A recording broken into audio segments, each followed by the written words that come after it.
Every single day for 3 years, she wrote him a letter. She never sent a single one. And when she finally stopped writing, it wasn't because she gave up. It was because she had run out of time. Myra was 27 when doctors told her she had 2 years to live. She didn't cry in the office. She didn't call her mother. The first thing she did was walk to a stationery shop and buy 730 envelopes, one for every day she had left. She had one rule for herself: she would live normally. No one would know, no pity, no goodbye eyes following her around the room. Especially not Jen. Jinho was her coworker, quiet, steady, the kind of man who remembered how you took your coffee without ever being told. She had loved him for 2 years already, silently, from across the office. Now she had 2 more years to keep loving him, and then disappear. So every night she wrote him a letter instead. Dear Junho, today you lent me your umbrella without saying a word.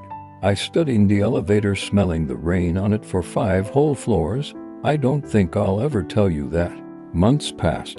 Junho started noticing her, not in the way she feared, not with pity, but with curiosity. The way she laughed too loudly at small things. The way she always ordered dessert first. The way she watched sunsets like they owed her something. He asked her to dinner. She said no. He asked again. She said no again. The letters got harder to write after that. Dear Junho, you looked at me today like I was worth staying for. Please don't do that. You're making this so much harder than it needs to be.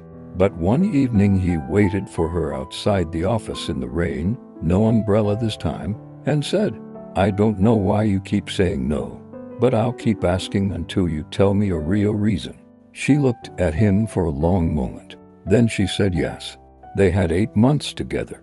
8 months of early mornings and late night phone calls, of him learning her coffee order and her learning that he hummed old songs when he was nervous. She never told him. Not once. Her letters changed during those months. Dear Junho, today I woke up and the first thing I thought was you.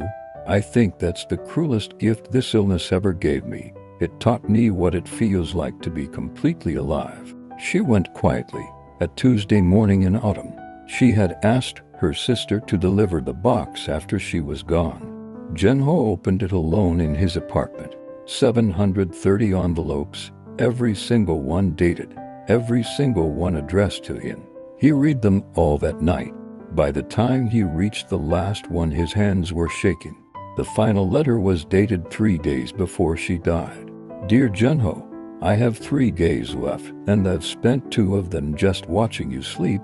You look so peaceful, so completely unaware of what's coming. I used to think not telling you was protecting you. Now I think maybe I was just protecting myself from seeing your face change when you looked at me. I wanted to be the girl you loved, not the girl you grieved. But I need you to know one thing before I go. Those 8 months, they weren't a consolation prize. They were the whole point. All 730 letters were always going to lead to you. I just didn't know it when I started writing. Love, always.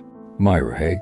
She never got to hear him say it back, but somewhere in 730 letters written in the quiet dark, she said everything that mattered.